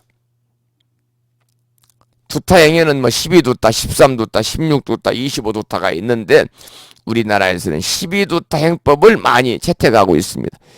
이 12두타 행이 석가모니 부처님 당시부터 행해져 온 건데 그 내용을 잠시 소개해 드릴 때 잘 들어보세요. 첫째는 12두타입니다. 고요한 곳에 머무르면서 세속을 멀리한다. 아라냐처입니다. 아라냐처에 머문다 그 말이죠. 고요한 곳에 머무르면서 세속을 멀리한다. 두타행입니다. 12두타 첫 번째. 두 번째는 상행걸식이다. 상행걸식 항상 걸식하는 거예요. 언제나 걸식하여 신도나 국왕 등의 공양을 따로 받지 않는다. 스님 오늘 제가 공양 한 끼 대접하겠습니다. 따로 받지 않는 거예요. 상행 걸식이다. 항상 걸식해서 공양을 하는 거예요. 세 번째는 이거 중요하죠. 차제걸식이다. 차제걸식. 이 지금 금강경에서도 보면 부처님은 차제 걸식을 하셨어요. 걸식할 때는 마을의 7집을 차례로 찾아가서 빈부를 따지지 않고 걸식하는 거예요. 이 집은 못 사는 집이야. 가면 음식이 시원찮아. 그 집을 건너뛰는 게 아니라 아무리 못 사는 집이라도 짤 한 돌 나오지 않는 집이라 할지라도 걸르는 법이 없다. 그래서 걸식할 때는 마을의 7집을 찾아가서 빈부를 따지지 않고 걸식하고 7집에서 만약에 밥을 얻지 못하면요 그날은 밥을 먹지 않는 거예요. 그게 차제걸식이라고 그러는 거죠. 네 번째는 하루에 한 차례를 한 자리에서 먹고 거듭 자지 않는다. 그래서 수일 식법이다. 하루에 한 차례를 한 자리에서 먹고 거듭 먹지 않아요. 하루에 한 번만 먹어요. 한 자리에서. 수일 식법이다. 다섯 번째는 항상 배고프지 않을 정도로만 먹고 바로 안에 든 음식만으로 만족한다. 이게 절양식입니다. 우리가 전략하다 그럴 때 절양식입니다. 우리가 세속에서도 배고프지만 않을 정도로 먹으면 건강에 가장 좋다는 겁니다. 근데 여러분 그렇게 이론적으로 알고 계시면서도 더 드시잖아요. 배고프다. 맛있다 그래서 속에서 막 땡긴다고 그래서 여러분 많이 드시는데 건강에 안 좋다는 거죠. 절양식해라 그 말이에요. 절양식해라. 그것이 건강에 좋다는데 부처님 당시에는 두타행에 들어가는 거예요. 절자는 마디절자 헤아릴 양자거든요. 항상 배고프지 않을 정도로만 먹고 바로 안에 든 음식만으로 만족하는 거예요. 그 안에 뭐가 들어있든지. 여섯 번째는 점심시간 정오가 지나면 안 먹어요. 과일즙이나 성밀 따위도 마시지 않는다. 이것이 뭐냐면 중후니까 정오가 지나면이죠. 중후, 부득 우리가 그리고 전량입니다. 부득 음양입니다. 정오가 지나면 과일즙도 마시지 않는다. 사탕도 먹지 않는다는 거죠. 일곱 번째는 좋은 옷을 입지 않고 헌 옷을 빨아서 기워서 입는다. 우리가 분소를 입는다는 거죠. 그 다음에 여덟 번째는 내의나 상의나 중의 세 가지 옷만 가진다. 이것이 단삼의라는 거죠. 다만단자. 다만 세 가지 옷만 소유한다는 거죠. 아홉 번째는 무덤 곁에 머물면서 무상관을 닦는다. 무덤 곁에 머물면서 무상관을 닦아요. 무상관을 닦는 데는 무덤 곁에 이렇게 잠을 자는 게 최고라고 그러거든요. 그것도 공동묘지 사이사이에서. 열 번째, 쉴 때는 정자나 집을 택하지 않고 나무 밑에서 쉰다. 11번째는 나무 아래에서 자면 습기나 독충이나 새똥 등의 피해를 입을 수 있으므로 한대에 앉는다. 노상에서 잔다는 거지. 앉는다는 거지. 12번째는 앉기만 하고 눕지는 않는다. 이 12가지 행을 닦는 거예요. 그런데 요즘도 이 수행하시는 스님들 처절하게 정말 정진하시는 스님들 중에는 앉기만 하고 눕지도 않는 분이 계시네. 평생을 누워서 잠을 자지 않은 분도 계시잖아요. 단좌 불화라고 그래서 다만 앉기만 하지 눕지 않는다. 이 12가지 행을 닦는 것이 12두타행인데 석가모니 부처님의 제자 중에서는 대가섭이 가섭존자가 이 두타행을 가장 충실하게 닦았다고 그래요. 결국 두타행은 뭐냐면 두타행은 출가 수행자들에게 애욕과 의식주에 대한 입고 먹고 머무는 것에 대한 탐착을 떠나서 심신을 깨끗하게 한다는 데 목적을 두고 있습니다. 그래서 석가모니 부처님 이후에도 많은 승려들이 두타행을 닦았고 그 전통은 우리나라에 이어져서도 많은 고승들이 두타행을 닦았는데 이 중에서도 장좌불화하신 분들이 상당히 있습니다. 이분들이 돌아가실 때도 앉아서 이렇게 열반에 드신 분들이 많이 있죠. 바로 두타행을 실천으로 옮기신 분들입니다. 그래서 우리가 이제 지난번에 발심수행장 공부했잖아요. 신라시대 원효 스님께서는 발심수행장에서 이렇게 말씀하셨어요. 욕심을 버리고 산속에 숨어 고행하라는 것을 권고했죠. 욕심을 버리고 산속에 숨어 고행하라. 그리고 문무왕에게서 전장과 재물과 노비 등을 받은 의상 스님이 두타행에 관한 그런 말씀을 자주 하면서 시주를 사양했다는 얘기도 있습니다. 바로 그러한 것들이 이 두타행이다. 그런 말씀을 드립니다. 두타행. 자, 그러면 지금 23쪽까지 우리가 공부를 했습니다. 23쪽까지. 자, 한 장을 넘겨보지요. 24쪽입니다. 자, 지금 우리가 공부하고 있는 것은 제1분입니다. 제1분. 제1분. 부처님, 서가모니 부처님께서 이제 이 수불의 존자와 이렇게 대화를 나누시는데 처음에 법회가 열려요. 그래서 법회 인유분이라고 그래서 법회가 이루어지게 된 인연에 관한 그런 내용입니다. 24쪽을 보시면 이렇게 쓰여 있죠. 본문입니다. 이게 성 안에서 차례로 걸식하신 후, 이게 아까 제가 말씀을 드린 두타행에 나오는 겁니다. 차제걸식이라는 거예요. 우리가 원문을 보면은 거기에 차제걸식이다 이렇게 원문에 나와서 우리가 지난 시간에 그 내용을 본문을 읽으면서 여러분에게 소개를 해드렸죠. 본문에는 어기성중 차제거리라고 나옵니다. 그 성 안에서 차례로 밥을 비신 후 환지본처 본래 계시던 곳으로 돌아오셔가지고 반사흘 공양을 드신 후에 수이발 가사와 바루를 거두시고 세족이 발을 씻은 후에 그 다음 부자이자 자리를 펴고 앉으셨다. 지난 시간에 본문 배웠습니다마는 24쪽을 보세요. 성 안에서 차례로 걸식하신 후 본래의 초소로 돌아와 공양을 드신 뒤 가사와 바루를 거두고 발을 씻으신 다음 자리를 펴고 앉으셨습니다.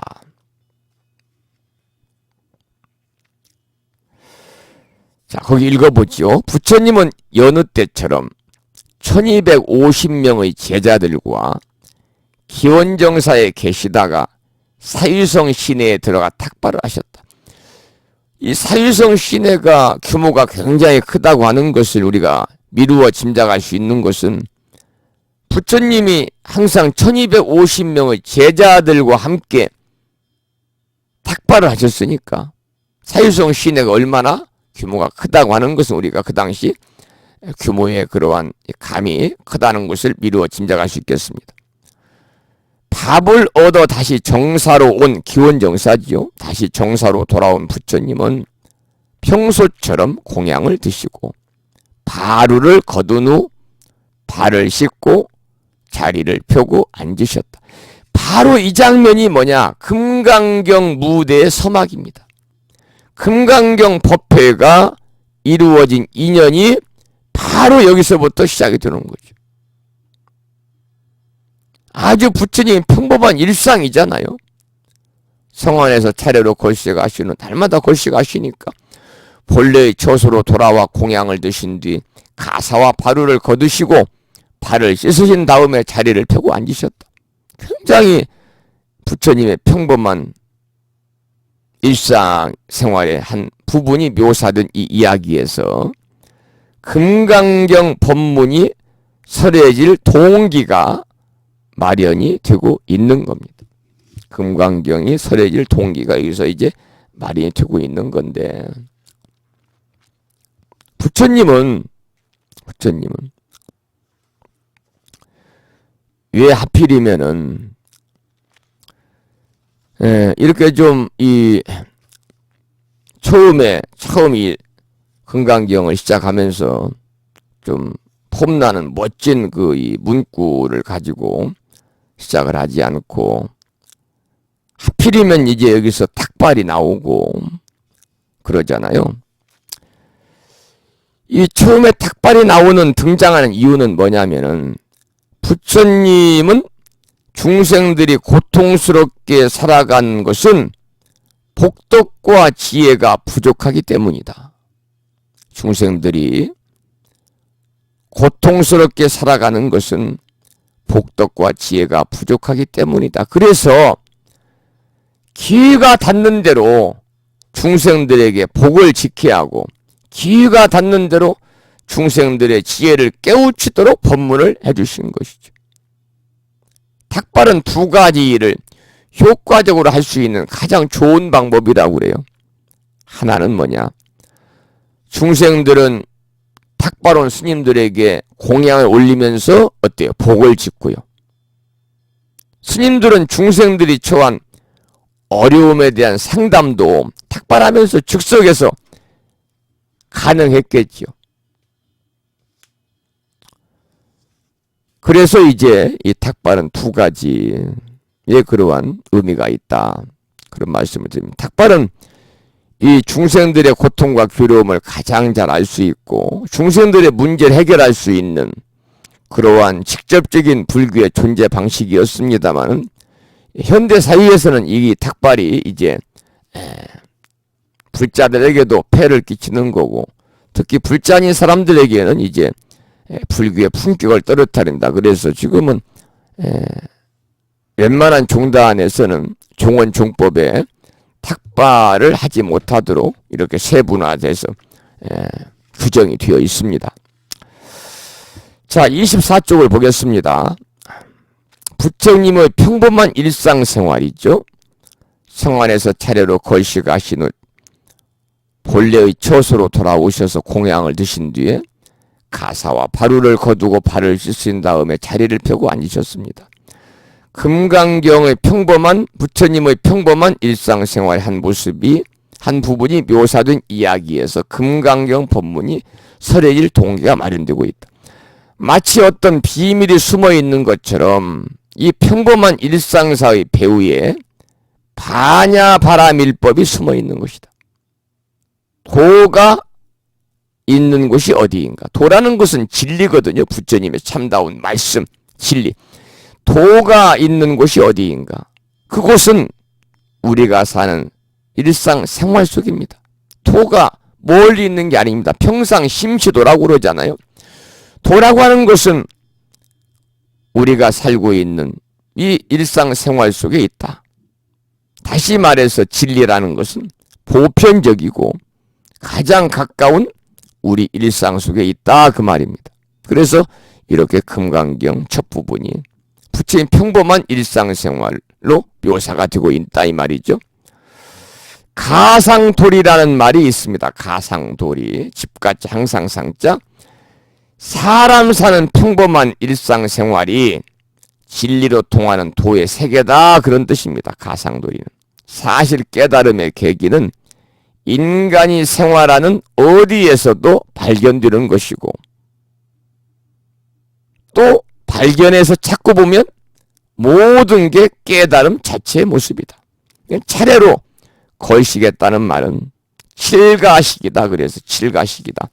아까 말씀을 드린 거죠. 7집을 차례로 돌면서 발 위에다가 밥을 얻어가지고 기원정사, 부처님이 당시에 머물던 절의 이름이 기원정사니까 다시 절로 돌아오셨다 그래가지고 우리가 칠가식이다. 7칠자, 집가자, 밥식자를 써서 칠가식이다 이렇게 이야기를 합니다. 칠가식이다. 중요한 내용입니다. 칠가식. 부처님 당시에는 탁발할 때 아주 꼭 지키셨던, 걸식하실 때 항상 이렇게 칠가식을 생각하면서 칠가식을 탁발하면서 꼭 지키면서 탁발 수행을 하셨다는 그러한 이야기가 되겠습니다. 이 탁발이라고 하는 것은 이제 이 불교에서 말하는, 아까도 제가 두타, 12두타 설명을 드렸습니다만 두타행의 하나입니다. 그래서 원래는 아주 훌륭한 수행 방법 중에 하나거든요. 지금이야 이제 탁발을 금지하니까요. 그래서 지금 시중에 탁발 다니는 스님들을 보면 무적성들이 많고요. 종단이 나홀로 종단, 이름도 듣도 못한 종단들, 승려증 그냥 만들어 가지고 이렇게 이제 가지고 다니는 거예요. 승려들이 걸시가는 의식을 해결하는 방법이고, 불교에서 출가 수행자들이 지켜야 하는 12두타 중에서 아까 말씀을 드린 것처럼 걸식과 같은 뜻으로 쓰이는 것이 탁발이거든요. 발이라는 것은 발이때 말자인데 음식을 담는 그릇인 바루를 가리키는 것이니까, 탁발이라는 것은 걸식하여 얻은 음식을 담은 바루에다가 목숨을 기탁한다, 그런 의미입니다. 걸식에서 얻은 음식을 담은 바루에다가 목숨을 기탁한다, 그런 의미로 우리가 한자로는 탁발이다, 그렇게 말을 합니다. 탁발이다. 그래서 이 탁자는 우리가 이제 이 맡길 탁자입니다. 맡길 탁자. 맡길 탁자입니다.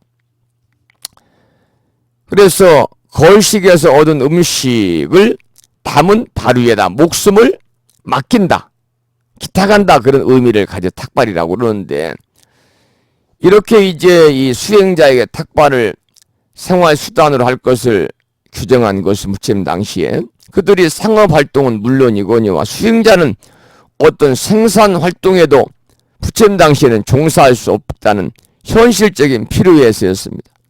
그리고 수행자로서는 탁발을 통해서 수행의 가장 큰 적인 아만과 고집을 없애고, 이 저처럼 출가승한테, 출가한 스님들한테 수행의 가장 큰 적은 뭐냐? 아만과 고집이에요. 아만. 나라고 하는 그러한 이 상을 내세우는 거예요. 아만. 스님들도 이렇게 아만이 높은 분들은요, 수행자 상이 있어요. 나는 수행자다. 여러분은 제가 불자. 그래서 스님들이 그냥 뭐 아무것도 안 해요. 그냥 불공 연불만 하고 법문만 하고. 허드렛 일도 안 하려고 그래요. 그리고 제가 불자들 상대할 때 그냥 낮춰서 그냥 상대하는 거예요. 그러니까 그런 분들은 보살님들 부를 때 호칭도 보살님, 법우님, 도반님 이렇게 공손하게 공대에서 부르지 않고 그냥 말을 놔버리잖아요. 보살, 보살, 박보살, 뭐 김보살, 보살. 또 남자한테도 어이 처사, 처사 그러는 거. 다 아만 때문에 그래요. 그것이 수행자의 가장 큰 적이 아만과 고집인데, 수행자들이 탁발을 통해서 수행의 가장 큰 적인 아만과 고집을 없애고, 또 보시하는 쪽으로 보면 이 제가불자들이 보시하잖아요.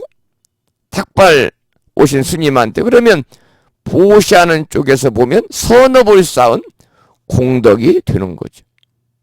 그래서 유마경 제자품에 보면은 탁발의 방법과 그 공덕에 관해서 이런 말이 나옵니다. 걸식은 평등한 법에 머물러 차례대로 해야 합니다. 걸식은 식용을 위한 것이 아니며 음식을 얻기 위한 것도 아닙니다. 마을에 들어갈 때는 사람이 살지 않는 빈 마을이라는 생각으로 들어가야 하며, 보고 듣고 느끼고 하는 온갖 분별은 깨달음의 경지에서 하여 모든 것이 꼭두각시와 같은 줄 알아야 합니다. 이렇게 걸시간 밥은 모든 중생에게 베풀고 부처와 성현에게 공양한 다음 먹어야 남의 보시를 헛되지 하지 않았다고 할 수 있을 것입니다.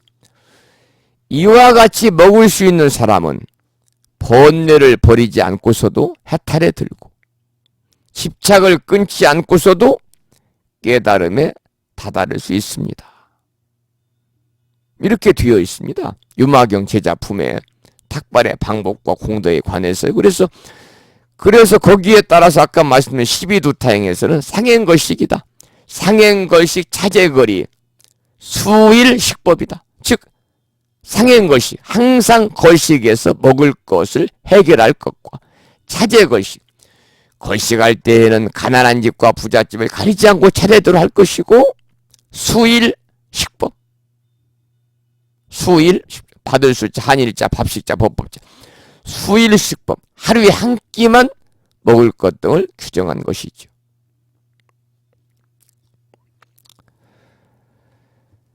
자, 그리고 이제 칠가시까지 함께 공부를 해봤습니다. 탁발 칠가시에 관해서 여러분 설명을 드렸어요. 9시 35분인데요. 잠깐 목도 추일 겸 해서 노래 한 곡 듣고 그 다음 공부하겠습니다. 그 전에 조금 늦게 출석하신 법부님들이 계시네요. 그래서 잠시 출석 점검하고 인사 좀 드리고 그 다음 노래 듣겠습니다. 제주특별자치도 제주시에 살고 계시는 진각거사님께서 출석하셨습니다. 반갑습니다. 조금 늦으신 분들이에요. 늦게라 출석하시니까 참 얼마나 좋아요. 출석 안 하신 것보다는 훨씬 좋지. 그 다음에 울산 광역시에 살고 계시는 부용거사님과, 울산 말로는 짝지라고 그러지. 짝지. 우리가 영어로는 파트너 그러잖아요. 또 내자, 본인이 말할 때는 자기 부인을 내자라고 그럽니다만, 부용거사님 사모님 보살님이신 수경신 법부님과 함께 두 네분 도반이 나란히 출석하셨습니다. 참 부러운 집안입니다. 두 분이 함께 공부하고 도반으로서의 삶을 산다는 얼마나 행복한 일입니까? 그 다음에 출석하신 분은 충청남도 보령시에 살고 계시는 웅천읍에서 진여행 법부님 출석하셨습니다. 반갑습니다. 이렇게 이제 카페를 통해서 조금 늦게 출석을 통보해 주신 법부님들 인사드리고, 그 다음에 휴대폰을 통해서 좀 늦게 출석을 통보하신 법부님들이 또 많이 계시네요. 많이 계세요. 자, 충청남도 보령시 웅천읍에서 공덕성 법부님, 스님 안녕하세요. 휴대폰으로는 처음 출석합니다. 원래 이제 오프라인만 있었습니다만은 반갑습니다. 서울에 사시는 도심거사님, 비가 내려 도로가 막혀 이제 퇴근하고 출석합니다. 아이고 감사합니다. 서울이 얼마나 도로가 밀리겠어요. 퇴근길에 비도 오고. 충청남도 보령시에 살고 계시는 관불심 법부님, 스님 감사합니다. 보령의 관불심 늦게 출석해서 죄송하고 재방송 이어서 듣겠습니다. 할머니가 되셔가지고 참 굉장히 기쁘시죠? 토요일과 일요일만 빼놓고 날이면 날마다 이렇게 또 손녀딸 봐주시기 위해서 홍성까지 출퇴근을 하시니까요. 많이 컸지요. 서윤 아기 법부님, 할머님이신 관불신 법부님 반갑습니다. 그 다음에 출석하신 분은 오늘 그 멀리 경기도 광주시에서 동지 불공기도 입젠날도 동참하셨고 직접 오셔가지고 휴양 법회 때도 직접 오셔 동참하셨고 집에서 5시에 출발하신답니다. 고경신 법부님이 조금 늦게 이렇게 도착하셔가지고 재방송으로 열심히 듣겠다는 말씀하셨고, 서울에서 길상행 법부님께서 이렇게 출석하셨습니다. 길상행 법부님께도 반가운 인사를 드리도록 하겠습니다. 자, 이렇게 늦게 출석하신 법부님들 인사드렸고, 9시 40분 접어들고 있네. 시간이 참 빨리 가네요. 노래를 들으실 곡은 지금 금강경 우리가 공부하고 있으니까 이 내용에 걸맞는 구하나 불자가 부른 부처님과 수보리의 대화 함께 들어보겠습니다만, 방금 문자 주신 분이 계세요.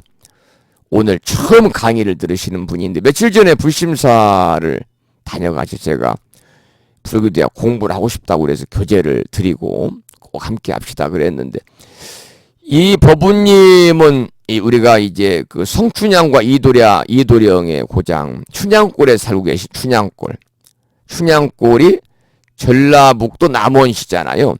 전라북도 남원시 보절면에 살고 계시는 친정이 이 불심사 얼마 안 되는 미산면이신데, 백근희 법부님께서 스님 안녕하세요. 방송 잘 듣고 있습니다. 남원에도 비가 오는군요.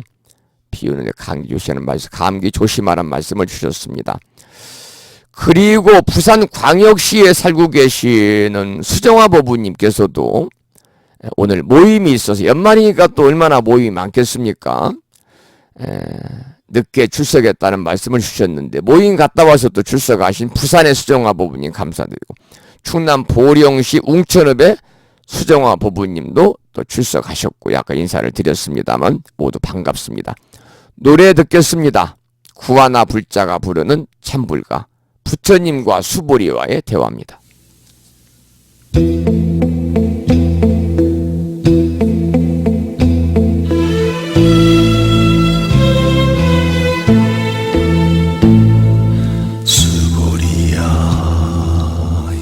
내가 유관을 가졌느뇨. 그러합니다. 세존이시여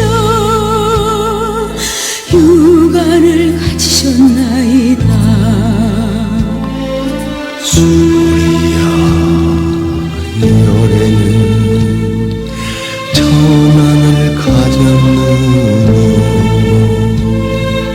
그러합니다. 열애께서 천안을 가지셨나이다. 수리야 이 열애가 해안을 가졌느뇨. 그러합니다. 세존이시여 해안을 가지셨나이다. 세존이시여 오로지 한 분인 세존이시여 나무 아미타불 관세음보살 나무 아미타불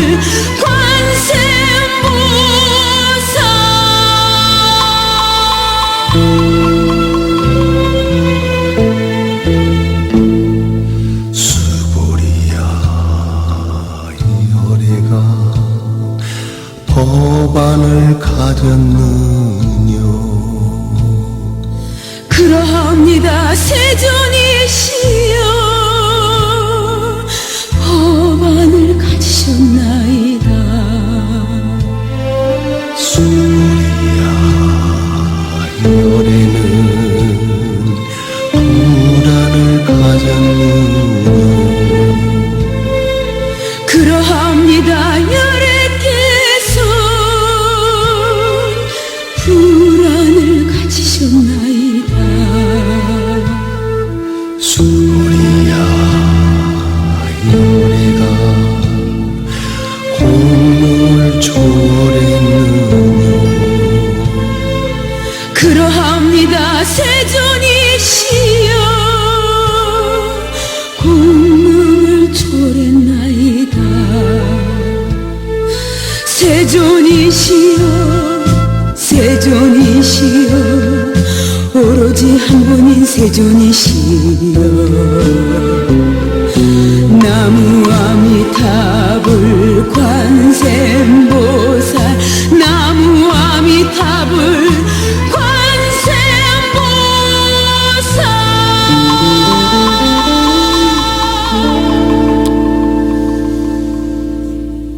부처님과 수보리의 대화라고 하는 참불가였습니다마는 금강경을 얘기합니다. 금강경이 바로 이제 부처님과 수보리의 문답으로 이루어진 경전이 바로 금강경이니까요.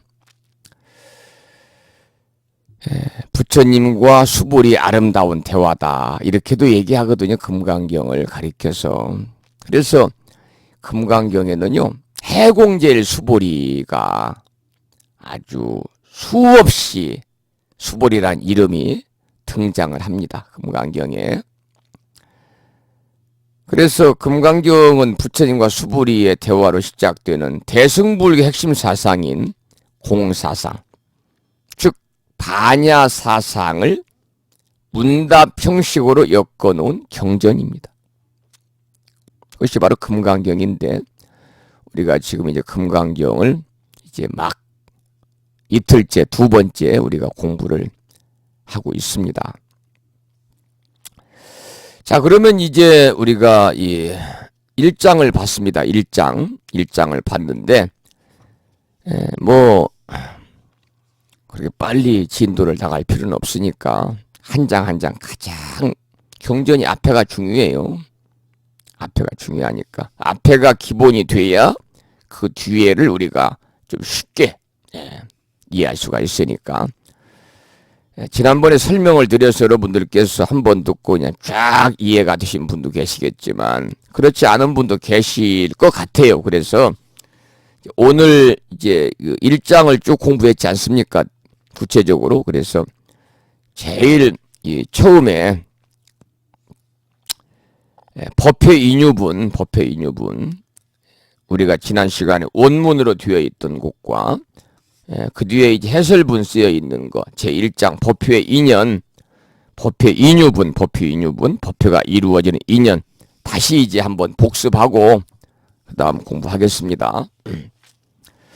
여러분 그 제1장 한번 펴보세요. 1장 법회 인유분 1장은 15쪽 앞에 있습니다. 1장은 우리가 지금 공부한 곳이 24쪽까지 공부했잖아요. 15쪽 앞에가 한자로 1 법회 인유분 이렇게 나오지 않습니까? 거기를 보면서 본문을 한번 제가 다시 왜냐하면 금강경을 우리가 들을 때 이 한문으로 우리가 본문을 낭독한 금강경도 많이 듣고 절에서 우리가 독송할 때도 이 원문을 독송하는 경우도 많기 때문에 원문을 다시 한번 보면서 설명을 드리도록 하겠습니다. 여러분 1. 법회 인유분 거기 원문 한자를 보시라 그 말이죠. 제1입니다. 법회 인유분 법회가 이루어지는 인연이다 그 말입니다. 여시아문 이와 같이 나는 들었습니다.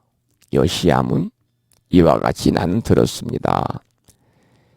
일시불 한때 부처님께서 어느 때 부처님께서 이 말입니다. 일시니까 한때 부처님 여기서는 또 어느 때 부처님께서 제4위국 기수급 고도원 사위성의 기수급 고도원에서 그 말입니다. 사위성의 기수급 고도원에서 여대 비구 중 1250인구 거룩한 훌륭한 비구 스님들 1250인과 함께 계셨다. 부처님이 사위성 기수국 고도원에서 거룩한 훌륭한 비구 스님들이죠. 비구 중이니까 이 큰 대자를 쓰니까 훌륭한 거룩한 이런 뜻이고, 훌륭한 거룩한 비구 스님들 1250인과 함께 계셨다. 갖출 구자거든요. 이시 이때 그 말입니다. 이때 이시 그때 이때 세존 식시, 세존께서는 공양때가 되어, 식신이가 밥 먹을 때입니다. 근데 우리가 밥 먹는 때를 밥 먹는 것을 공양이라고 그러니까 세존께서는 공양때가 되어 자그지발 가사를 입으시고 가사를 수하시고 그 말입니다. 가사를 입으시고 입사위대성, 사위대성에 입 들립자 들어가시어 걸식 밥을 비시는데 어기성중 차제거리, 어기성중 그 기자니까 그 성 안에서 차제거리, 아까 제가 말씀을 드렸죠. 칠가식이라는 말씀 드렸고 차제걸식이라는 말씀 드렸고, 그 성 안에서 차례로 밥을 비신 후 걸식한 후에 환지 본처 본래 계시던 곳으로 돌아오시어, 돌아올 한자거든요. 반사을 공양을 드신 후 수이발 가사와 바루를 거둘 수자, 가사와 바루를 거두시고 세족이 씻을 세자, 발을 씻으신 다음에 부좌이좌 자리를 펴고 앉으셨다. 이렇게 이제 직역이 되겠습니다. 자, 그러면 이제 이 대한민국 조계종 교육원에서 새롭게 이제 번역해 놓은 그 금강경을 한번 읽어보지요. 우리말로 된 거 함께 읽겠습니다. 이게 지금 서로 얼굴을 보면서 하면은 아이고 저기 앉아 계시는 아무개 법운이 한번 읽어보세요 이렇게 얘기할 텐데 그런 사정이 안 되니까 함께 읽겠습니다. 이와 같이 나는 들었습니다. 낭독식으로 읽겠습니다. 이와 같이 나는 들었습니다. 어느 때 부처님께서 거룩한 비구 1250명과 함께 사위국 기수급 고독원에 계셨습니다. 그때 세존께서는 공양때가 되어 가사를 입고 바루를 들고 걸식하고자 사위대성에 들어가셨습니다. 성 안에서 차례로 걸식하신 후 본래의 초소로 돌아와 공양을 드신 뒤 가사와 바루를 거두고 발을 씻으신 다음 자리를 펴고 앉으셨습니다. 여기까지가 제1장이라고도 하고 제1분이라고도 합니다만은 법회인유분입니다. 법회인유분. 이제 법회가 이렇게 일어나게 된 그러한 인연이죠. 법회가 이루어지는 인연에 관해서 함께 제1장, 제1분을 함께 공부를 했습니다. 우리 법우님들 이제 금강경 공부하면서 저 개인적인 생각입니다만은 사경을 좀 하시면 어떨까 그런 생각이 듭니다. 사경. 그래서 이제 이 무참 불교대야 오프라인반, 온라인반 구성이 되어 있었는데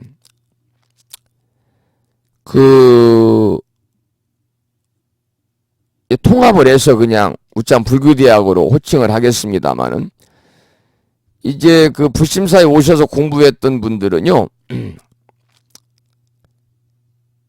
매주 마지막 주에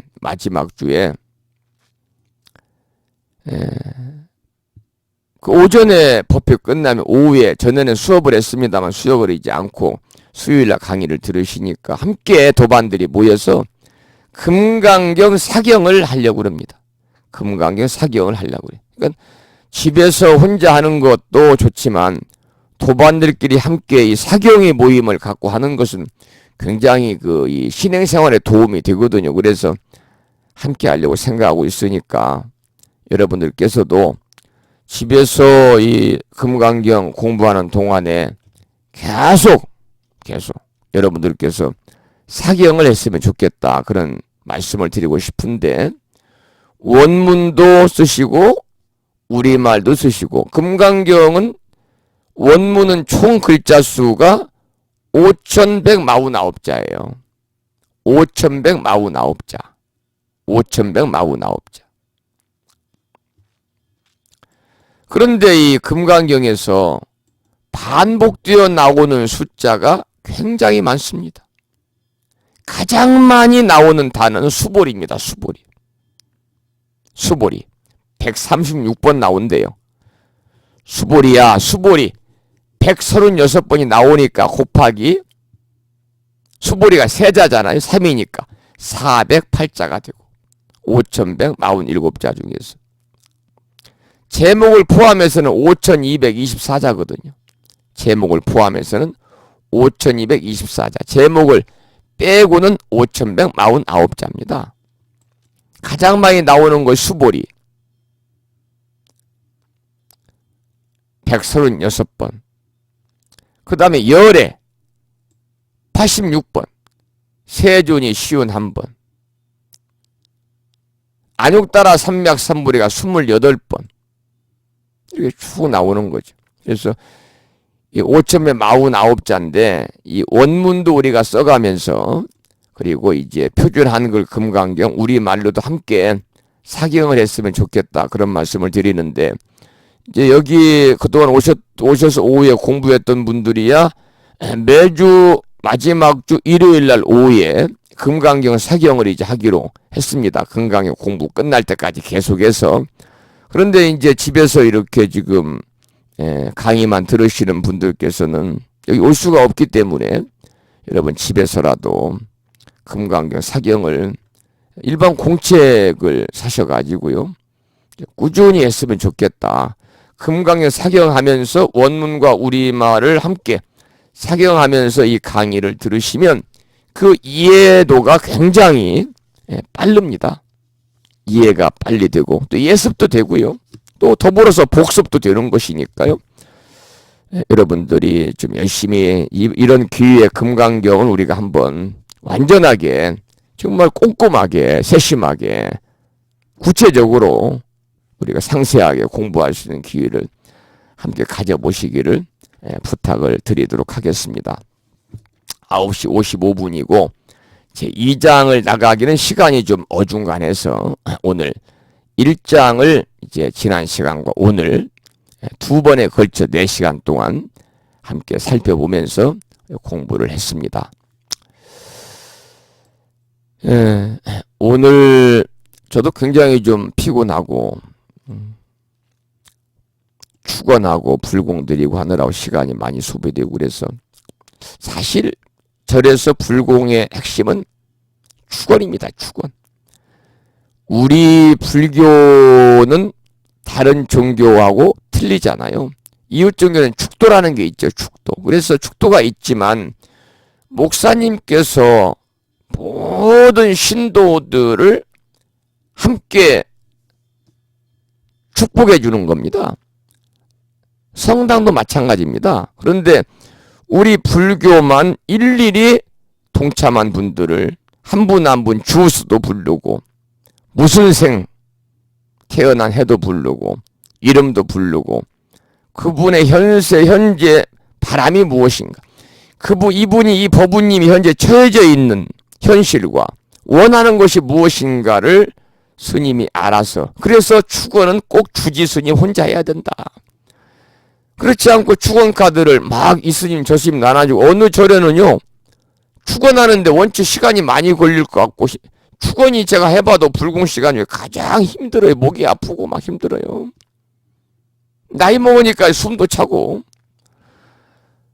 그래서 어느 절은 또 오신 제가불자들 신도들에게 나눠준대요. 막 10장 20장씩. 그래서 막 읽어버리는 거예요. 형식적으로. 그게 축원이 되겠습니까? 축원이 안 되죠. 그것은 앉는 게 낫죠. 앉는 게 낫죠. 기도를 형식적으로 해가지고 그 기도에 공덕이 있을 리도 없고, 기도를 형식적으로 하는데 부처님이나 신중님이 감흥하시겠어요? 저는 연불도 못하고 법문도 못하고 잘하는 게 없습니다만 잘하는 거 있네요. 팥죽 잘 끓이는 거 이런 거 잘하는데 찰밥 잘 지고. 제가 다른 것은 몰라도 축원만큼은 제가 정말 열정적으로 정성껏 하려고 노력합니다. 그래서 한 사람 한 사람 축원하면서 불심사는 다른 자와는 틀리게 축원 시간이 길은 것이 좀 불명을 다 부르잖아요. 불명. 오늘 또 불명 손주들 최근에 태어나서 불명 지은 손주들까지도 다 제가 불명을 불러주면서 축원을 했습니다. 어린아이들은 축원할 게 뭐 있습니까? 이 불명 부르고 이름 부르고 아무개 보채 건강 성장 발언이죠. 이제 자라나는 애기들한테 가장 좋은 축원은 건강 성장입니다. 건강 성장. 지금 이 보살님 셋째 아들은 아무개 보채는 군에 갔구나. 그러면 군복무자 무사제대 출전자며 왕방무의 소원성취. 이 보살님의 시어머님은 지금 90인데 치매가 걸리셔가지고 요양원에 계시는구나. 예를 들면. 그러면 건강교육 무병창수 발언.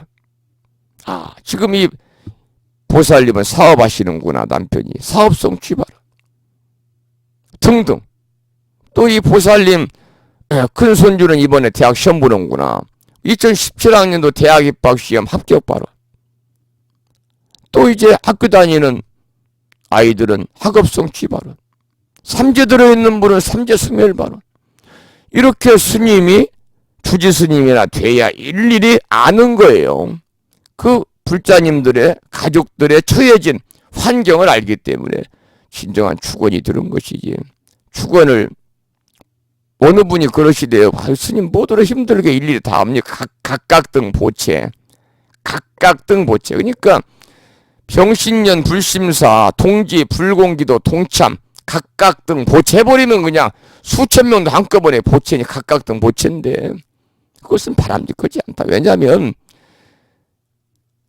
부처님도 우리가 초기응전을 한번 축원하실 때 그 우바세 우바이며 우바세 우바이의 이름을 불러가면서 또 비구 비구니의 본명을 불러가면서 일일이 축원을 했어요.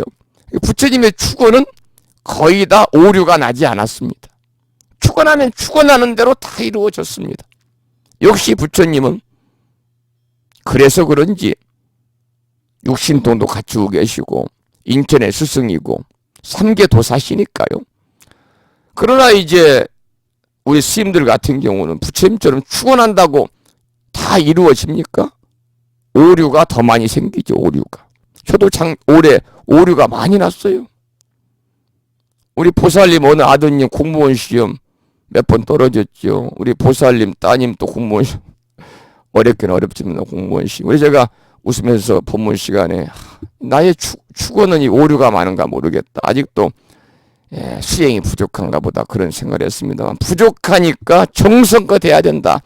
그럴 때 부처님이 감흥하시고 화엄성중님이 감흥하신다. 바로 그런 얘기예요. 그래서 그러다 보니까 오늘 또 목이 잠기고 그랬습니다마는 그래도 나의 정성스러운 축원으로 인해서 우리 법우님들과 가족들의 그러한 평안과 또 원하고 바라는 일들이 완전 퍼펙트하게 100% 이루어진 않지만 거기에 근접하게 90%만 이루어져도 또 그게 축원의 공덕이 아니겠습니까? 그래서 절에서 불공을 집전하는 스님은 정성껏 정말 한자 한자 이름 한자 한자 부를 때마다 정성껏 그 사람을 생각하면서 간절한 마음으로 축원을 해야 되고 그리고 동참하신 분들은요 스님의 간절한 축원 이상으로 정성껏 간절한 마음을 기도를 할 때 우리 법우님들의 기도와 간절한 기도와 스님의 간절하고도 정성스러운 축원이 함께 기도가 시너지 효과를 낼 때 커다란 공덕이 생기는 것이다 라고 저는 개인적으로 생각을 하고 있어. 저는 누가 뭐라고 그래도 불공의 꽃은 축원이다. 저는 그렇게 감히 말씀을 드리고 싶습니다. 그래서 제가 제일 싫어하는 것은 축원을 대강대강 하는 스님들. 무슨 말인지 못 알아들어요. 충청북도, 충청남도, 보령시, 웅천읍 이렇게 또박또박 해야 되는데 이렇게 많거든요. 못 알아들어요. 그러면 하는 사람도 무슨 말인지 모르고 듣는 사람도 그러니까 노보살님들이 스님이 축원을 하고 했는데도 와가지고 스님이 우리 것을 안 했냐고 따지는 분들이 많잖아요. 그럼 부처님이 알아듣겠어요? 못 알아듣죠. 부처님도 간절하게 불러서 전달해 드릴 때 돌아보시는 것이지 그렇지 않으면 수많은 사람에게 어떻게 관심을 가질 수 있겠습니까? 오늘 이 부심사 동지기도 휴양했습니다. 휴양. 102명이 동참했습니다. 102명이. 정말 많은 분들이 동참했죠. 전국 원근 각지에서 여러분들이 정성껏 시주하신 동참금은 반절 정도는 달력을 만들어서 제작비와 그리고 발송비로 다 부담을 했고 나머지 반절 정도는 불심사 겨울 나는 데 보태 쓰고 또 이제 불심사 도량을 갖고 나가는 일에 또 쓰고 또 부처님 말씀을 전하는 데 이용하게 쓰고 또 저 혼자 생활하고 있습니다만 제가 살아가는 데에 조금 보태 쓰고 이렇게 하겠습니다. 여러분의 시주의 은혜에 감사드리고 시주의 은혜에 제가 감사드리고 보답할 일은 부처님 가르침을 열심히 전하는 일과 여러분들을 위해서 정성껏 축원하는 일이다라고 생각을 하니까 열심히 정진하겠습니다. 자, 10시 이제 5분이 지났기 때문에요.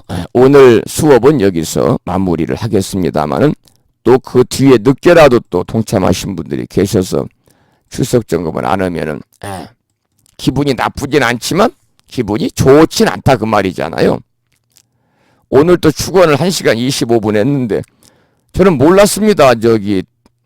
저는 뒤에가 눈이 안 달려가지고요. 뒤는 못 봐요. 제가 축원하면서.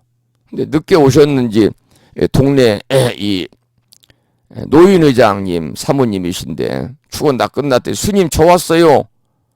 근데 왜 우리 집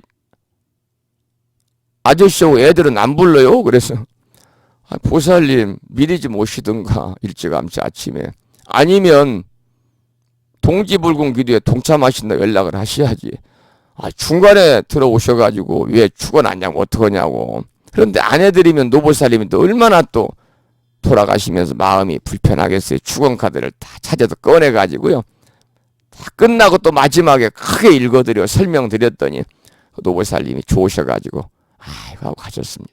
그게 바로 중생심입니다. 중생심. 중생심.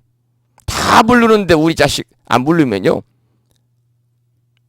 기분이 나쁘지요. 설령 나쁘지 않아도 기분이 좋진 않잖아요.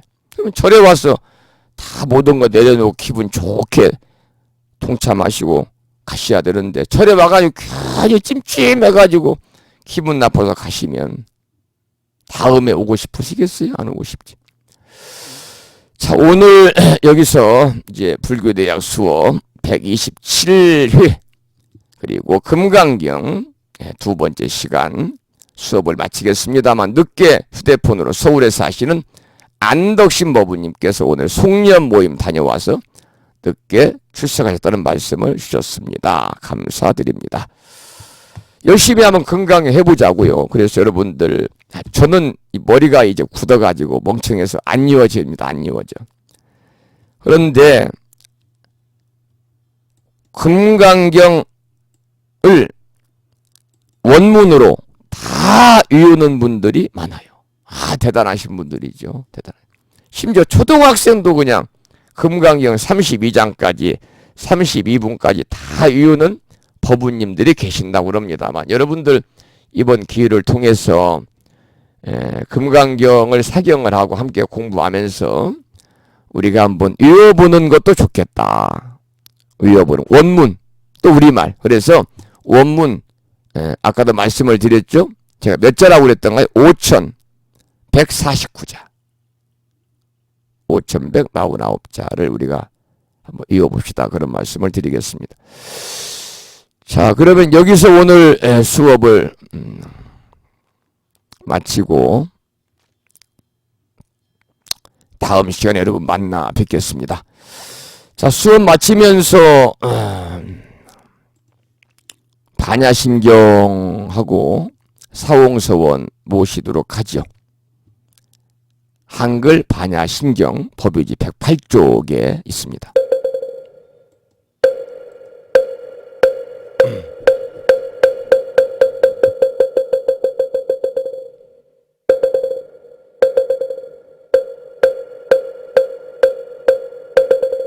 아반야 바라밀다 심경관자제보살이 깊은 반야 바라밀다를 행할 때 오니 공한 것을 비추어 보고 온갖 고통에서 건너느니라.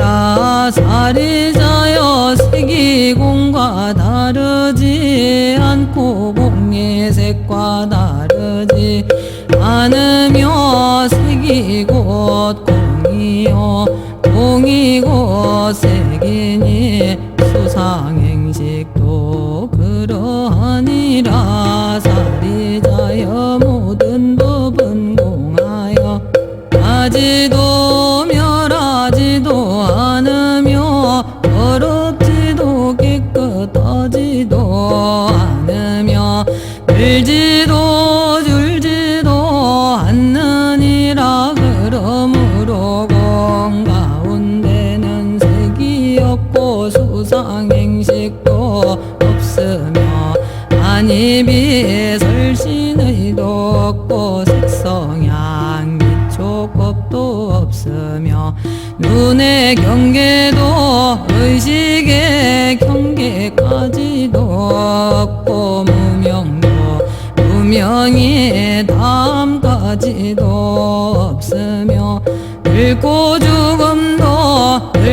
죽음이 다음까지도 없고 고집멸도도 없으며 지혜도 어둠도 없느니라. 얻을 것이 없는 까닭에 보살은 반야바라밀도를 의지함으로 마음에 걸림이 없고 걸림이 없으므로 두려움이 없어서 뒤바뀐 헛된 생각을 멀리 떠나 완전한 열반에 들어가며 삼세의 모든 부처님도 반야바라밀도를 의지함으로 최상의 깨달음을 얻느니라. 반야바라밀도는 가장 신비하고 밝은 주문이며 위없는 주문이며 무엇과도 힘들 수 없는 주문이니 온갖 괴로움을 없애고 진실하여 망하지 않음을 알지니라. 이제 반야바라밀도주를 바라리라. 아제 바라 승아제 모지사바 아제 바라 승아제 모지사바 아제 바라 승아제 모지사바. 다음에는 불자법요집 599쪽을 펴시고요. 보살의 4가지 총원이죠. 사홍서원 모시겠습니다.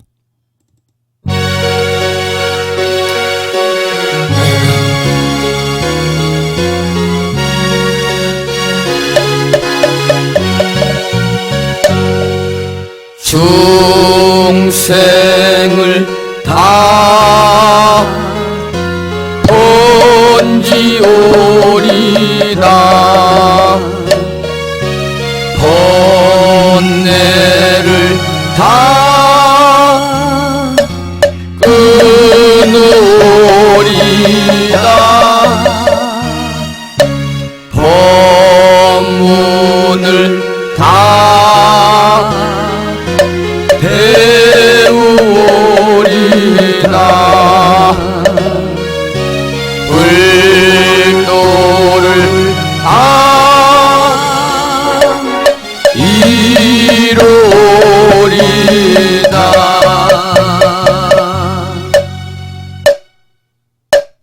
사부 여러분, 붓다로 삽시다.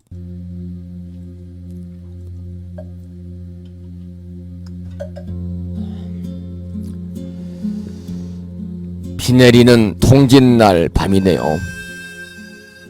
오늘 여러분들 팥죽 드셨죠? 팥죽은 붉은색입니다.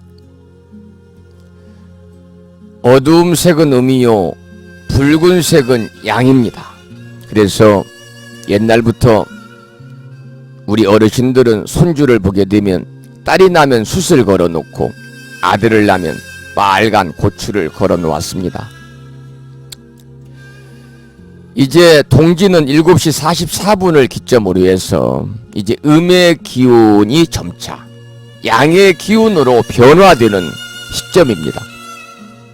우리가 이제 다시 말씀을 드리면 살아가면서 힘든 일들은 전부 다 우리가 음입니다. 음의 기운이고, 살아가면서 기쁨과 행복과 평안함은 모두 다 양의 기운입니다. 여러분, 동지를 맞아서 설령 죽을 안 되셨다 할지라도 여러분들 양의 기운을 받아서 오늘 저녁 7시 44분 이후로는 좋은 일들만 함께 하시기를 진정으로 축원드리겠습니다.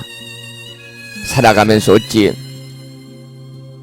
좋은 일들만 있겠습니다까만은 어려운 일들이 될 수 있으면 함께하지 않기를 간절히 소망하면서 새롭게 다가오는 밝음처럼 양의 기운으로 우리 법우님들의 모든 지난 한 해 동안의 애군들 떨쳐내시고, 음의 기운으로 우리가 힘들어했던 그러한 고통의 시간이 있었다면 이 시간 이후로 모두 다 훌훌 털어내시고 새로운 양의 기운으로 여러분 지혜롭게 밝은 광명의 빛이 여러분과 함께 하셔서 우리 법우님 가정마다, 더 나아가서는 일체 중생들마다 모두 다 복된 일상을 삶이 되었으면 좋겠습니다. 저는 이제 다음 주 12월 마지막 주 수요일날 12월 28일날 다시 여러분을 만나 뵙겠습니다. 여러분 늦은 시간까지 부족한 소승과 함께 금강경 공부에 임해 주셔서 정말 고맙습니다. 여러분 편안한 밤 되시고요, 행복한 꿈 꾸시기 바랍니다. 안녕히 계십시오. 나무아미타불 관세음보살 붓다로 삽시다.